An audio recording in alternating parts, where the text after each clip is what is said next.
En los próximos días, en la 26 Feria Internacional del Libro en Bogotá,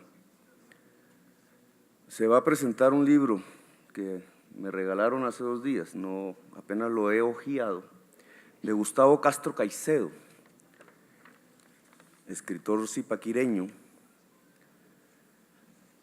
que trata de la vida de Gabriel García Márquez en Zipaquirá. Me impacta porque Gabriel García Márquez, para la delegación portuguesa, hombre del Caribe colombiano, estudió muy cerca aquí en Bogotá su bachillerato, en Zipaquirá, un municipio cercano a la ciudad de Bogotá, precisamente en el colegio que a mí me tocó escoger como mi colegio de bachillerato, colegio público. Y yo también, de origen caribeño, siempre me interrogaba por qué los caribeños llegábamos a Zipaquirá a estudiar, por qué los hombres y las mujeres del mar, en lugar de surcar como los portugueses, los mares, más bien mirábamos atrás, subíamos las montañas, los Andes, íbamos hacia el frío y estudiábamos acá. Gabriel García Márquez dice: le agradezco todo a mi bachillerato, así que el libro va a ser muy interesante. Poemas de amor, novias, la construcción de nuestro premio Nobel en tierras cachacas, pero que también nos lleva a una reflexión. Ese camino desde el mar, desde Aracataca hasta Bogotá, que hizo Gabriel García Márquez en su juventud, difícil en ese entonces, sí que costaba hacer ese viaje, nos da como las dos caras de la moneda de lo que actualmente sucede en Bogotá, nuestra Bogotá contemporánea.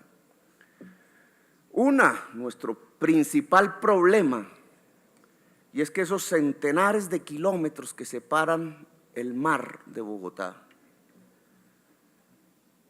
nos impiden articularnos productivamente al mundo de una manera fácil, nos provoca enormes dificultades para, en el mundo de hoy, el mundo del siglo XXI, el mundo de la globalización, del intercambio acelerado de mercancías, poder articularnos con éxito a ese mundo. Esos centenares de kilómetros que nos separan del mar, de los ríos navegables para llegar al mar, simplemente encarecen nuestros productos y en tiempos de libre mercado hacen que productos más baratos, incluidos los libros, puedan llegar a la ciudad de Bogotá y provocarnos una situación difícil desde el punto de vista de la prosperidad, de la construcción de riqueza, del trabajo. Una dificultad que al mismo tiempo es un reto, porque la ciudad de Bogotá, situada aquí en el corazón de los Andes, rodeada de profundos valles, de las cordilleras más altas de Colombia, con dificultades de articularse al mar que no tiene nuestra alcaldesa de Barranquilla, que aprovechando las nuevas circunstancias hace de la ciudad de Barranquilla una ciudad con mayores posibilidades de articulación al mundo, innovadora que es Barranquilla, progresista. Para nosotros es muchísimo más difícil y por tanto tenemos que reflexionar colectivamente sobre cuál será el papel fundamental de Bogotá en el siglo XXI. García Márquez dejaba el mar para estudiar en Bogotá o en Zipaquirá, y ese libro se presenta ahora en la feria. Alguien diría que el camino entonces de Bogotá no puede ser el de la producción de las cosas pesadas, que necesitan de vagones, que necesitan de tractomulas para podernos comunicar con el mundo. Alguien diría con mucha razón, quizás no van a ser montañas de blue jeans y de camisas, acero, hierro transformado, ladrillos, los que provoquen que Bogotá se pueda comunicar progresistamente con el mundo. Alguien diría con mucha razón, si Bogotá está enclavada en medio de estas montañas tan lejos del mar, el mar que con tanta nostalgia debió haber pensado Gabriel García Márquez mientras escribía poesías de amor a sus novias en Zipaquirá. Entonces, la forma de articularnos de nosotros con el mundo tiene que ser con cosas que no pesan tanto, que no se cargan en vagones, que no van en tren, que no van en tractomula, porque todavía el tren no surca aún nuestros lugares. Y esas cosas que no pesan, que nos pueden vincular, que nos pueden construir la riqueza futura o inmediata, ¿qué son? Alguien diría creación. La creación no pesa, pero vale. Alguien podría decir lo intangible. Alguien quizás más agudo podría decir la cultura. Y entonces el camino de García Márquez desde el mar hasta estas montañas tendría también otro significado. Porque García Márquez venía hacia acá y le daba la espalda al mar porque venía buscando el saber en ese entonces. Porque era aquí donde estaban las instituciones educativas públicas de mayor calidad en Colombia. Porque no había otras opciones en ese entonces para el hombre caribeño y la mujer caribeña con inquietudes que estudiar en Bogotá, que encontrar el saber en Bogotá. Porque Bogotá en ese entonces era como una estrella más atrayente que el mar. Y era más atrayente que el mar por una razón específica. Bogotá era una estrella de la cultura y por eso la llamaron la Atenas Suramericana. Olvidado ya un poco por los hechos contemporáneos.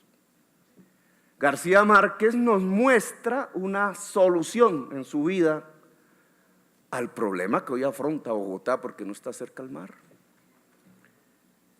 Lo que buscaba, esos caminos que buscaba García Márquez son una posibilidad de salida de la ciudad de Bogotá. Bogotá no tendría un espacio en el siglo XXI, no tendría una posibilidad para su sociedad, sino a partir de construir ramas productivas, económicas, laborales, empresariales, si se quiere, ligadas a la construcción del saber y de la creación.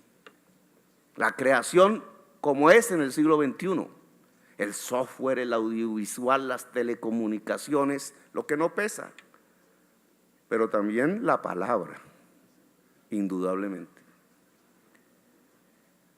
Y no me quiero, obviamente el indicador del desarrollo de Bogotá no podría ser el cemento.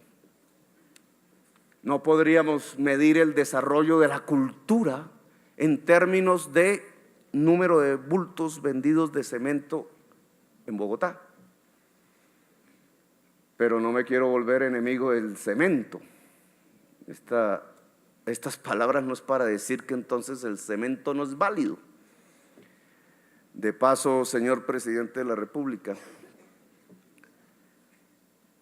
pensando en el cemento,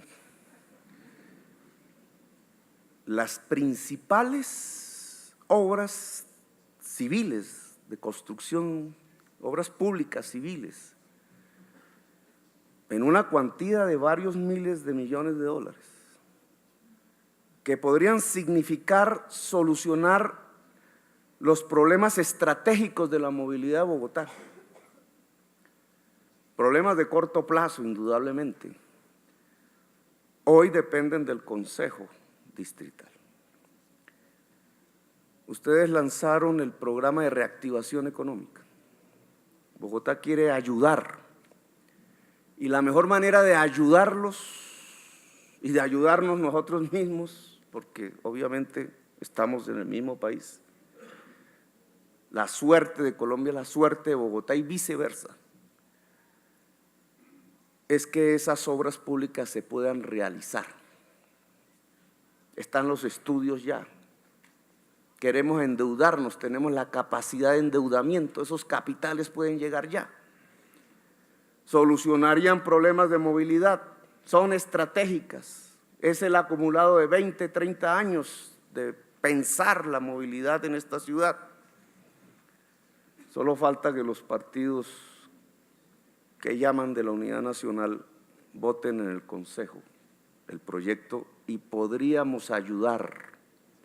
Quizás sería la mayor ayuda en la reactivación económica del país a partir de las obras públicas civiles que inmediatamente se podrían acometer.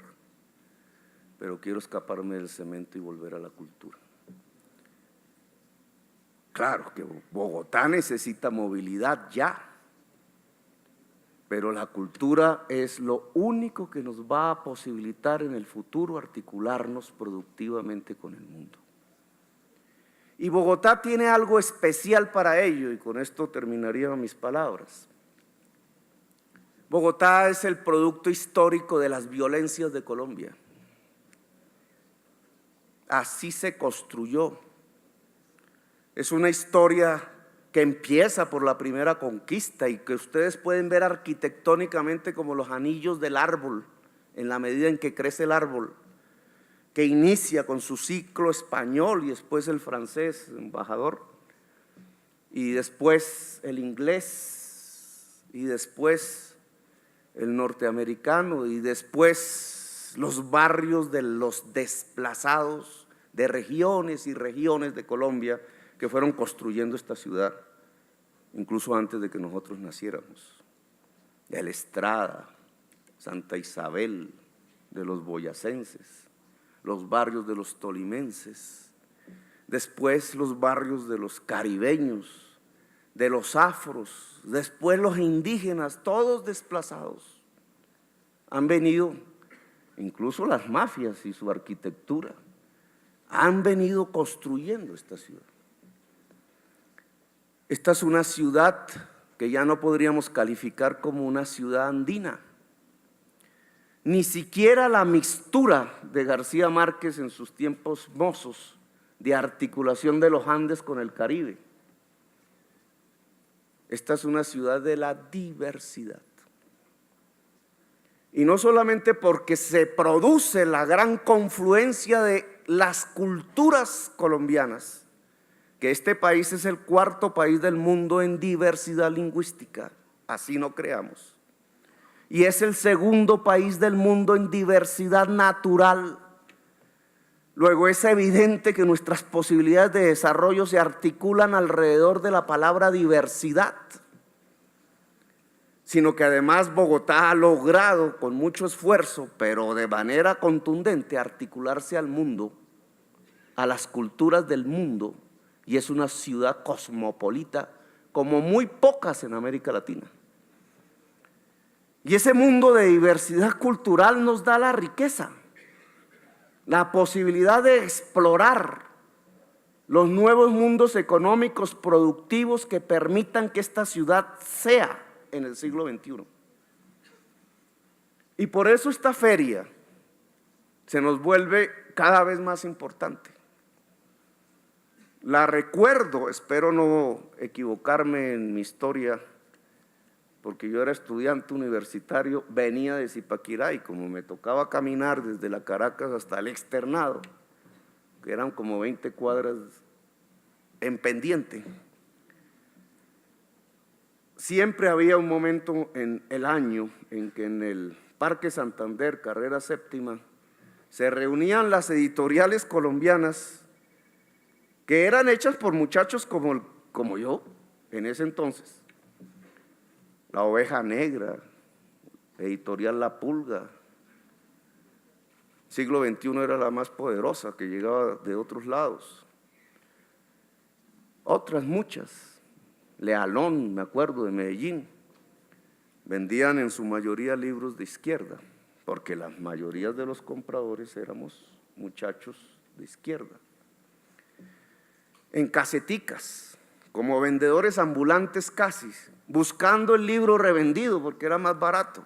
Así se fue construyendo la feria. Hoy es de una magnitud empresarial indudable, de una potencia que ya no recuerda incluso su inmediato pasado, su lejano pasado. Ya obviamente la mayoría de los libros, el mundo cambió, no son de izquierda. Volverán. Pero la diversidad cultural es esa. El mundo se puede abrir aquí de una mejor manera incluso que si uno abriese su computador a partir del libro en todas sus formas tecnológicas que no nos imaginábamos en aquellas ferias iniciales. Pues esta feria tiene que mostrarnos nuestro rumbo, la cultura. Aquí podríamos hablar de otras muchas cosas, no quiero aburrirlos. Estamos a punto de lograr las 40 horas semanales de estudio, de lectura, de saber en los colegios públicos que tienen 1 millón de estudiantes. Miren ese salto. Estamos a punto de llevar la fibra óptica a los hogares y en primer lugar a los colegios. Fibra óptica que puede traer el mundo al colegio, si se utiliza bien. La biblioteca virtual, la democratización de la cultura que se nos quedó apenas en un lugar de la sociedad bogotana, con el Teatro Mayor, que es de la ciudad. Tuvimos ya una experiencia en Semana Santa, Bogotá es Beethoven, a cuyos conciertos en diversas partes de la ciudad, incluido el barrio La Victoria y el Tunal, en el sur de la ciudad, llegaron 50.000 habitantes de la ciudad, de todos los estratos, a escuchar la música de Beethoven en forma directa, física, lo que nos muestra que esta es una ciudad que tiene hambre de cultura. Y las transmisiones del Canal Capital llevando esa cultura hasta el barrio más recóndito. Aquí se abren las posibilidades de construir de nuevo la Atenas suramericana. Y creo que ese es el camino de la Bogotá humana y de la posibilidad progresista de la ciudad. Una especie de cambio, una especie de revolución. De Portugal, cuando era joven, escuché y leí algo de la revolución de los claveles. Algunos nos podrán enseñar más de eso. Si habláramos de algo así aquí, no podrían ser claveles, sino claveles, rosas, margaritas, flores rojas, azules, amarillas, de todos los colores, multicolores, un jardín, como es la cultura. Es decir, tendríamos que pasar a los escenarios de lo que es en realidad las revoluciones, que no son más que revoluciones culturales.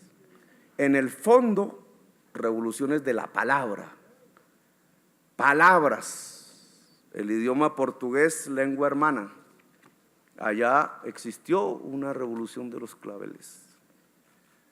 Esperamos que en compañía con Portugal podamos construir conjuntamente el Jardín Cultural de Bogotá para que podamos llamar de nuevo con mucho orgullo a Bogotá la Atenas de Sudamérica. Gracias, muy amables.